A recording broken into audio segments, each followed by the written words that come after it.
అలసిన వానికి ఓరడించు మాటలు. సహోదరుడు భక్తి సింగ్ గారి పరిచర్య నుండి సేకరించిన అనుదిన ధ్యానములు. డిసెంబర్ 30.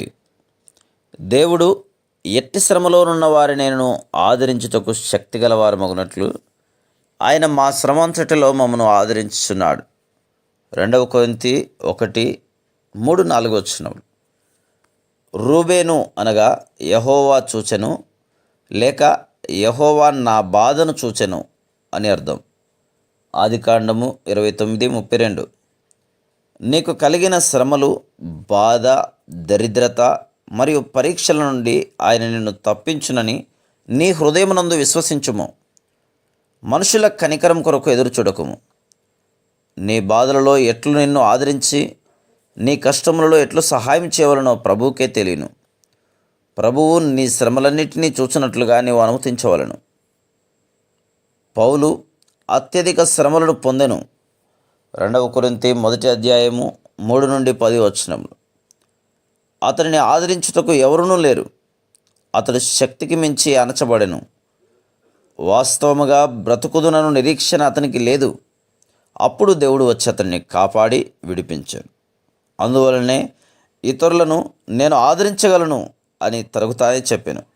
దుఃఖపడు వారికి అందరికీ ఎట్లు సహాయం చేయవలనో తెలుసుకునవలనని దేవుడు పౌలు జీవితంలో శ్రమలను అనుమతించాను.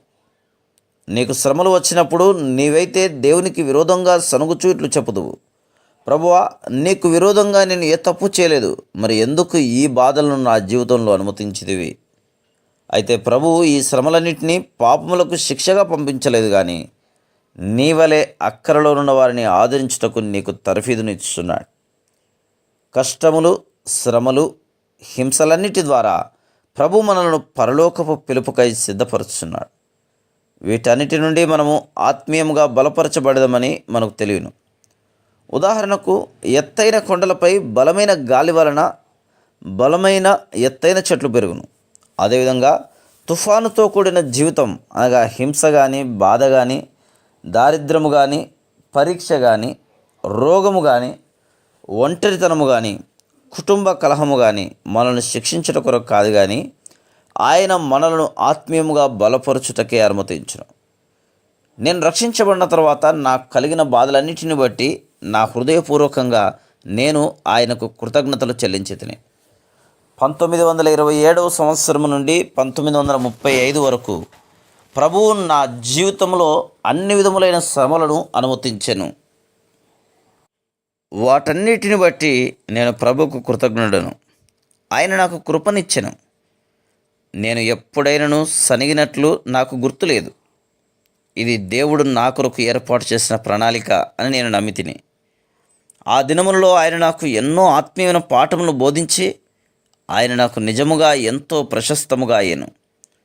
మనం ఇవన్నీ ఏ పుస్తకములు చదువుట ద్వారా లేక కళాశాలకు వెళ్ళట ద్వారాను నేర్చుకొనలేము. ప్రభువు నీ శ్రమలలో నిన్ను చూచినని జ్ఞాపకం ఉంచుకొనుము. ఒకవేళ నీవు అబద్ధములు చెప్పుచుండవచ్చును.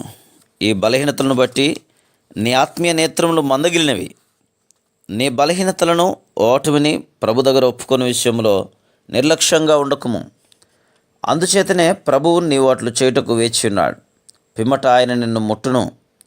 ఆయన ప్రేమగల, కృపగల, దయగల దేవుడు. ఆయన నిన్ను మరొకసారి ముట్టి నీకు పరిపూర్ణమైన ఆత్మీయమైన దృష్టిని సమకూర్చును. Praise the lord.